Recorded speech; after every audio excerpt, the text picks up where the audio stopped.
बुला तेरे अल्लाह को, देखता हूँ तेरा अल्लाह आता।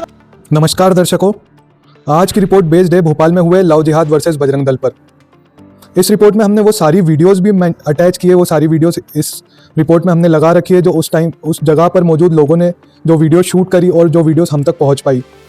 पूरी रिपोर्ट हमने बनाई है, एक एक खबर की जांच की है और फिर हमने देखा कि क्या सही है क्या गलत, क्योंकि जिसको इस बारे में खबर पड़ी, जो भी भोपाल वासी या आसपास के या जिन भी लोगों को इस बारे में खबर पड़ी, तो उनकी दो अलग अलग राय थी। कुछ लोग इस पक्ष के थे, कुछ लोग उस पक्ष के थे। तो आप पूरी रिपोर्ट देखिए, पूरी वीडियो को देखिए और खुद ही डिसाइड कीजिए कि कौन सही है और कौन गलत। तो होता यूं है कि 10 मई 2026 को आरिफ अपनी गर्लफ्रेंड के साथ एक होटल में चेक इन करता है। बता दें कि दोनों बालिग हैं। दोनों ने 2 घंटे पहले होटल में चेक इन किया होता है कि तभी कोई होटल के अंदर से या आसपास का कोई व्यक्ति बजरंग दल के कुछ लोगों को फ़ोन लगाकर बताता है कि होटल में आरिफ और एक लड़की ने चेक इन किया है और जो लड़की आरिफ के साथ है उसका हिंदू होने की संभावना है। जिसके बाद बजरंग दल के कुछ 8-10 लोग, भोपाल स्थित कुछ 8-10 लोग उस होटल में घुसते हैं, धक्का मुक्की करके होटल के अंदर हो जाते हैं। उसके बाद वे वहाँ पर आरिफ से बातचीत करने लगते हैं। घबराकर लड़की बाथरूम में चली जाती है और अपने आप को लॉक कर लेती है। बाहर बैठकर इंतजार कर रहे होते हैं हिंदूवादी संगठन के कुछ लोग और बजरंग दल के कुछ लोग, जो उसको बार बार बाथरूम से बाहर आकर उनसे बात करने के लिए कहते हैं, पर वो बाथरूम के अंदर ही रहती है और कुछ नहीं बोलती है। तो हिंदू संगठन के कुछ लोग उनकी आईडीज़ वगैरह चेक करवाते हैं जिससे वो होटल में एंटर हुए, जिससे उनने होटल में चेक इन किया, जिसमें देखा जाता है कि दोनों मुस्लिम है, दोनों की आईडी मुस्लिम है, पर अभी तक भी ये श्योर नहीं होता है कि लड़की हिंदू है या मुस्लिम। जिसके बाद बजरंग दल वाले बार बार लड़की को बाहर आने के लिए कहते हैं, पर वो बाहर नहीं आती है।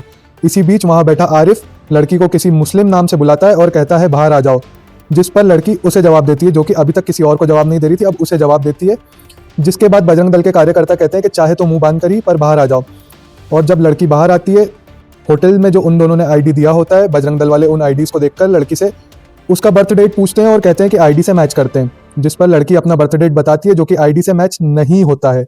तो यहाँ उन्हें कंफर्म हो जाता है कि लड़की मुस्लिम नहीं बल्कि लड़की हिंदू है। अब एक बार आप ये वीडियो देखिए। अरे मोबाइल पे हो गया ना भैया, आजकल मोबाइल से हो लगा ना आजकल। देखो क्या होता है, सुनो हमारी बात सुनो, क्या होता है इनके पास 10 से ज्यादा कार्ड पड़े, कोई बड़ी बात नहीं है ना। इसके बाद उसी लड़की का चलो सुनो, एक काम करो, डेट ऑफ बर्थ बेटा क्या है? अभी तक तुम्हारा कब जन्म हुआ था? 99 के दिन तारीख बता दो, दिन और महीना बता दो। अरे मोबाइल में होगा, दिन और महीना क्या है? कौन सा दिन और महीना बता दो, डेट ऑफ बर्थ बता दो। आप तो बताओ, आपका आधार कार्ड हो तो वेरीफाई, अगर दूसरा आधार कार्ड लगा हो तो अलग बात होगी। बता दो क्या पड़े डेट ऑफ बर्थ? 29 भैया आधार कार्ड आप वेरीफाई कर लो, होंगे 29 अप्रैल ना। आप कर लीजिए, पुलिस वाले हैं। हाँ चलो ठीक है। कितना बेटा बताओ? अब बेटा तुम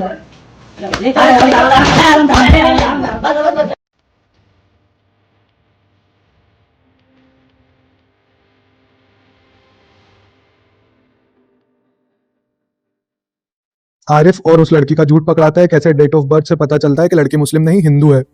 अब मैं आपको आरिफ का एक बैकग्राउंड चेक दे देता हूँ। आरिफ पहले से एक अपराधी किस्म का आदमी है, उस पर 5 या 5 से अधिक पहले से अपराध कायम है, अपराध दर्ज है, थानों में अलग अलग उस पर एफआईआर है, कहीं चोरी, कहीं गुंडागर्दी, कहीं धमकी की एफआईआर आरिफ पर पहले से है।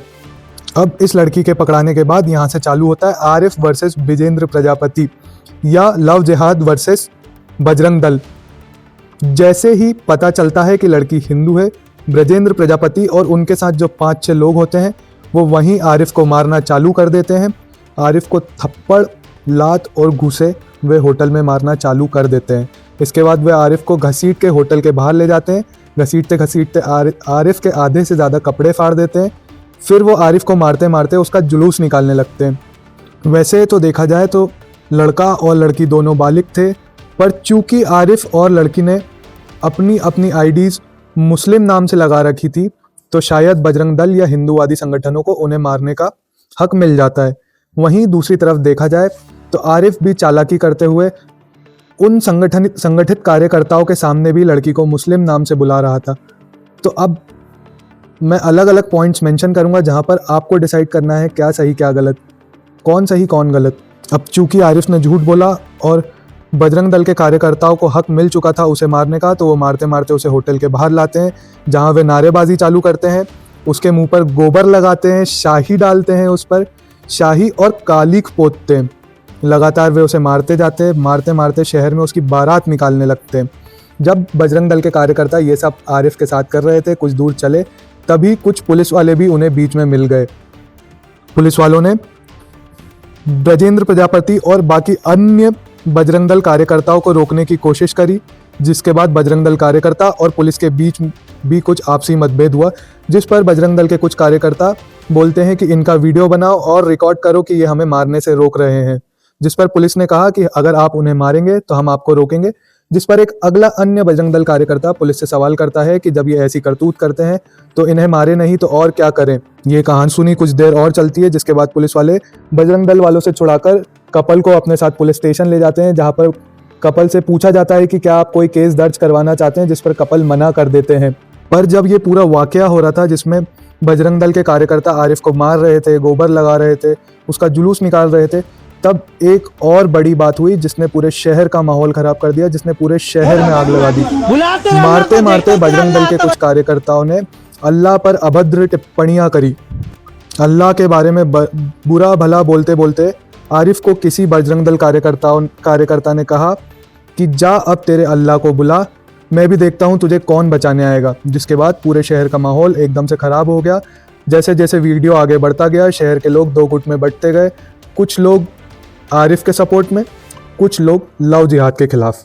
दिन ढलते ढलते जैसे ये वीडियो एक से दूसरी तरफ बढ़ता गया, जैसे जैसे ये आगे वायरल सर्कुलेट होता गया, वैसे वैसे मुसलमान के संगठन और लोग एक दूसरे के साथ मिलकर इस बारे में बात करने लगे और एक जगह इकट्ठा होने लगे, और फिर बात पूरे शहर में आग की तरह फैल गई। और फिर अगले दिन कुछ मुसलमान नेताओं ने अपने लोगों के साथ, मुसलमान लोगों के साथ धरना प्रदर्शन किया।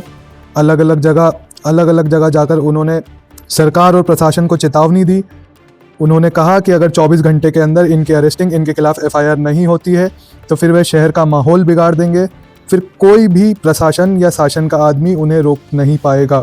जिसके बाद भोपाल में अलग अलग जगहों पे हज़ारों की तादाद में भीड़ देखने को मिली। अलग अलग जगहों पर नारेबाजी हुई, हुड़दंग हुआ। देर शाम ताजुल मसाजिद पर काफ़ी संख्या में मुसलमान एकत्रित हुए, उन्होंने नारेबाजी की। जिसके बाद मुसलमान के दो बड़े नेता आतिफ अकील और आरिफ मसूद सामने आए। उन्होंने माहौल को थोड़ा सा शांत करने की कोशिश की। सभी मुसलमान युवकों और मुसलमान भाइयों को समझाया, उनसे कहा कि इस पर सरकार ज़रूर कार्रवाई करेगी। उन्होंने और भी अन्य बड़े मुस्लिम लीडर्स की सलाह लेने की राय मुसलमान युवकों को दी, जिसके बाद माहौल थोड़ा शांत हुआ।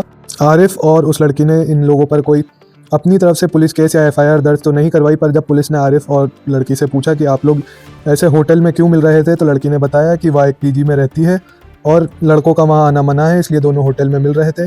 पर अभी जानकारी के अनुसार सभी बजरंग दल और हिंदूवादी संगठन के जो लोग वहाँ थे, जिन्होंने आरिफ के साथ हाथापाई की और अल्लाह के बारे में अभद्र टिप्पणी की, उन सभी को पर FIR हो चुकी है, सभी को जेल में डाल दिया गया है।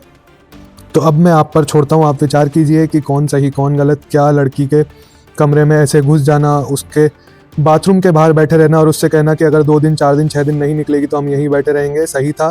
क्या आरिफ का हिंदू लड़की को मुसलमान नाम से बुलाना सही था? क्या आरिफ का हिंदू लड़की का मुसलमान ID देकर होटल में यूं चोर चकार की तरह जाना सही था?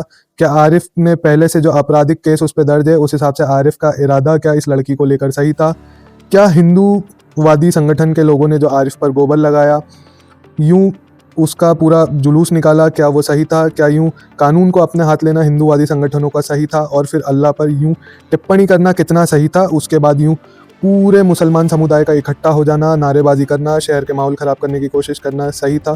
क्या सही और क्या गलत था, अब आप डिसाइड कीजिए और कमेंट में लिखकर हमें बताइए। ये थी आज की हमारी रिपोर्ट और आप देखते रहिए खबर मिली।